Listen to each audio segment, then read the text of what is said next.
Megjithse kanë përdorur vaj të palmës yndyra bimore e përbërës të tjerë në produktet e qumshtit si djathi, gjiza, kosi e të tjera, një pjesë e qumshtureve në vend nuk e kanë deklaruar praninë e tyre në etiketa.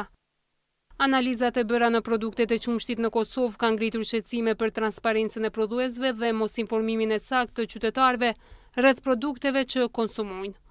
Sipas analizave të Agjencisë së Ushqimit dhe Veterinarisë, pas kontrolleve të kryera në periudhën prill-korrek, nga 495 mostra të testuara janë identifikuar 93 raste të mospërputhjes në deklarim.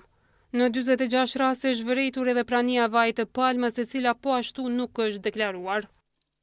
Kontrollet tona kanë evidentuar gjithashtu se një numër i madh operatorësh ekonomik posedonin aprovime për përpunimin e qumshtit dhe produkteve të qumshtit, por nuk posedonin autorizimet veçanta për prodhimin ose përpunimin e produkteve që përmbajnë vaj palme, yndyrë bimore, qumsh pluhur apo përbërës të tjerë zavendësues. Në mesin e gjetjeve ishin edhe rezultatet e mostrave të marra në qumshtorën Vita, ku kontrollet e kryera pa të nxitur reagime të shumta. Ministri në detyri bujqësisë Armen Muja potencoi se ka kompani të qumshtit që kanë përdorur edhe ujin nga sistemi i ujitjes. Qumshtoria Vita është konstatuar në disa mostra që përmban, ka plasu në treg produkte të cilat janë marketuar, tregtuar si qumsht, por në esencë përmbajnë vaj palme dhe në rastet e tjera edhe qumsht pluhur. Bazë të informacionet që kemi pranuar nga Ministria e Ekonomisë, qumshtorët tona, në rastin specifik Abrazeni,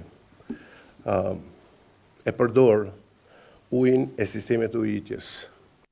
Mirë po nga kompania Abrazeni thanë RTK se produktet e markës Vita janë në përputhje 100% me etiketën sipas legjislacionit në fuqi, ndërsa kompania mohoi se përdorin ujin e sistemit të ujitjes. Gjatë konferencës, ministri në detyrë Armen Muja tha se nuk e kanë për qëllim të gjejnë fajtor, por që qytetarët të konsumojnë ushqime të sigurta. Me këtë rast ai ngriti edhe shqetësime se sektori i qumshtit në vend po importon sasi të mëdha të lëndeve zëvendësuese të qumshtit. 600% rritje, anomalia themelore është e qumshtit pluhur. Pas rezultateve të nxjerra nga Agjencia e Ushqimit, kanë thënë se kanë kërkuar nga operatorët që t'i korrigjojnë deklarimet dhe të pajisen me autorizimet përkatëse. Në rastet kur është konstatuar mospërputhje serioze, është ndërprer prodhime dhe janë tërhequr disa produkte nga tregu. Mosdeklarimi i saktë i përmbajtjes së produkteve është në kundërshtim me ligjin për mbrojtjen e konsumatorit.